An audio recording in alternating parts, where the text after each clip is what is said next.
11వ వచనం. అప్పుడు అతని సహోదరులందరూ, అతని అక్క చెల్లెండ్రందరూ, అంతకుముందు అతనికి పరిచయులైన వారును వచ్చి, చూసారా?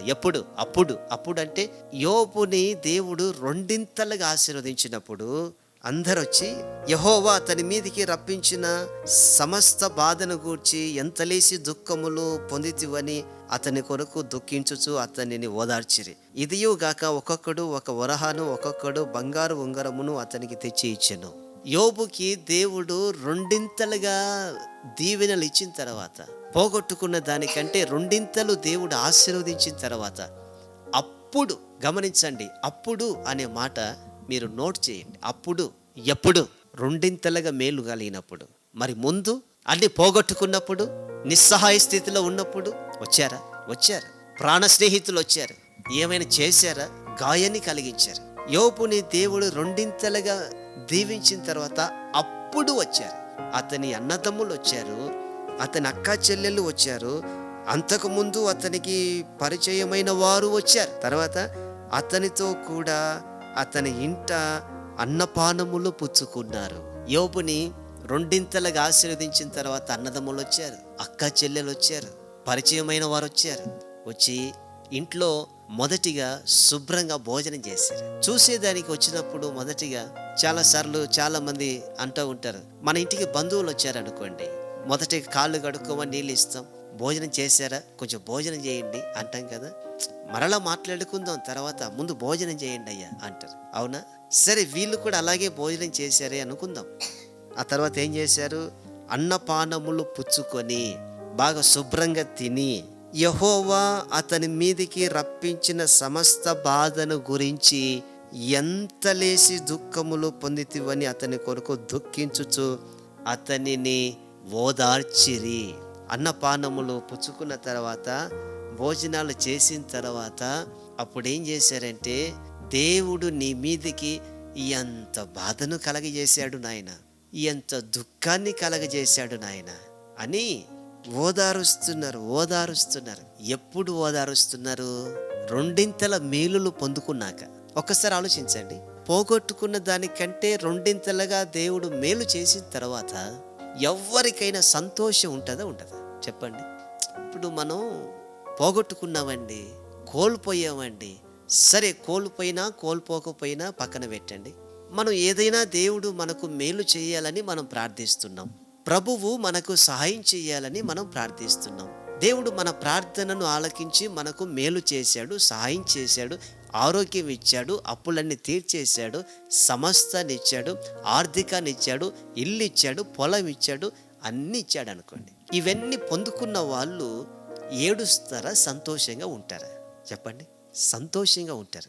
ఎవరైనా ఏడుస్తున్నారు అనుకోండి, కన్నీళ్లు కలిగేది, ఆనంద బాష్పాలు కలిగేది, అది దేని కొరకంటే ప్రభు చేసిన కార్యాన్ని బట్టి వచ్చే కన్నీళ్లు వేరు, ఏడుపు వేరు.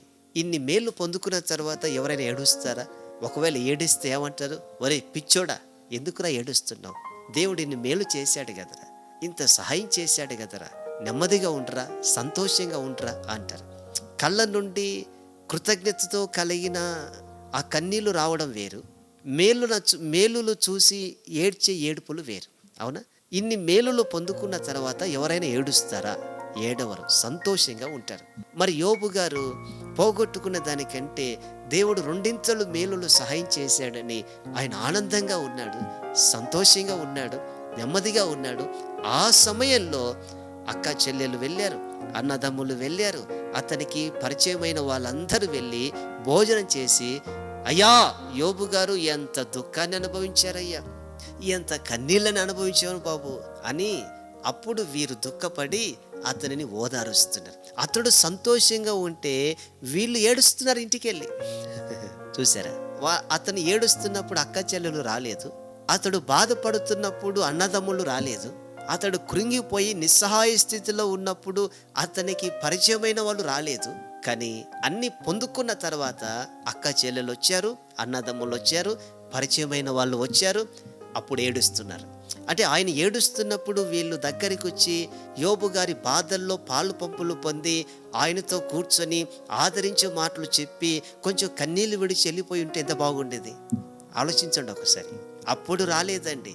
ఈ వాక్యం వింటున్న ప్రియ సహోదరి సహోదరులరా, మనము ఏడుస్తున్నప్పుడు మనతో కూర్చొని మన బాధను పంచుకునే వాళ్ళు కనబడరు. అన్ని కోల్పోయినప్పుడు, నిస్సహాయ స్థితిలో ఉన్నప్పుడు, ఏమీ లేని స్థితిలో ఉన్నప్పుడు, కృంగిపోయి ఉన్నప్పుడు, ఒంటరి జీవితాన్ని జీవిస్తున్నప్పుడు ఒక్కరు మన దగ్గరికి రారు. కానీ ఎప్పుడైతే మనం అన్ని కలిగి ఉంటామో, దేవుని చేత సమస్తాన్ని సంపాదించుకుంటామో, ఒక ఉన్నతమైన స్థానంలో మనం జీవిస్తామో, ఎక్కడెక్కడ లేని వాళ్ళందరూ అప్పుడు దగ్గరికి వచ్చేస్తారు. మీ జీవితంలో ఇలా జరిగిందా? ఉంటే ఒకటి, లేకపోతే ఒకటి. మనుషుల గుణం కొంతమందిది. ఉంటే ప్రేమిస్తారు, లేకపోతే ద్వేషిస్తారు.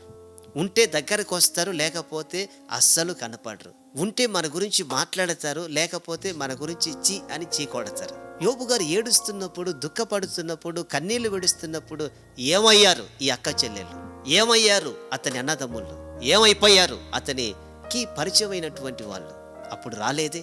అప్పుడు వచ్చి దుఃఖంలో పాలు పంపులు పొందలేదే? అప్పుడు వచ్చి అతనిని ఓదార్చలేదే? అతని బాధల్లో వీళ్ళు బాధను పంచుకోలేదే? మరి ఏం చేశారు? అన్నీ పొందుకున్న తర్వాత అప్పుడు వచ్చారు, అప్పుడు ఏడుస్తున్నారు. అతను సంతోషంగా ఉంటే మరలా అతను ఏడ్చేటట్లుగా, పోయిన బాధలన్నీ మరలా జ్ఞాపకం చేసుకునేటట్లు, పోగొట్టుకున్న ఆ శాపాలన్నీ మరలా జ్ఞాపకం చేసుకునేటట్లుగా వీరు ఏడుస్తుంటే మరలా అవి గుర్తుకు రావాలని, ఆయన ఏడ్చాలని ప్రయత్నాలు చేస్తూ ఉన్నారు. కొంతమంది మానిపోయినటువంటి గాయాన్ని మరలా రేపి మరలా సంతోషంగా ఉన్నవారిని ఏడ్చేటట్లు చేస్తారు. మరలా అవి గుర్తు చేసి, మరలా అవి గుర్తుకొచ్చేటట్లు చేసి కోపాన్ని రగిలించేటట్లు చేస్తారు, ఆవేశాన్ని రగిలించేటట్లు చేస్తారు, కన్నీళ్ళని విడిచేటట్లు చేస్తారు, చంపేటట్లు కూడా ప్రేరేపిస్తారు. నా ప్రియమైన సహోదరి సహోదరులారా, ఆయన సంతోషంగా ఉంటే వీళ్ళు వెళ్ళి ఏడుస్తున్నారు. ఆయన సంతోషంగా ఉన్నప్పుడు వెళ్ళి సంతోషించవలసింది. పోనీ బాధల్లో ఉన్నప్పుడు రాలేదు, దుఃఖంలో ఉన్నప్పుడు రాలేదు, కన్నీళ్ళు విడుస్తున్నప్పుడు రాలేదు. మరి సంతోషంలో ఆయన జీవిస్తున్నప్పుడు వీరు వెళ్ళి ఏం చేయాలి? సంతోషంగా ఉన్నారు నాయన, దేవుని ఆశీర్వదించాడయ్యా, నీ విశ్వాసాన్ని బట్టి గొప్ప చేశాడయ్యా, నువ్వు కలిగి ఉన్న దేవుని మీద నమ్మకం నిన్ను ఈ స్థితిలోనికి నడిపించిందయ్యా, మరలా దేవుడు నీకు రెండింతలు ఇచ్చాడయ్యా అని చెప్పి ఇంత భోజనం చేసి రావాలి మర్యాదగా. కానీ ఏం చేశారు? ఆయన సంతోషంగా ఉంటే వీళ్ళు ఏడుస్తున్నారు. అంటే ఒకరి సంతోషము ఇంకొకరికి ఏడుపుని ఇస్తుంది, ఒకరి దుఃఖము ఇంకొకరికి సంతోషాన్ని ఇస్తుంది.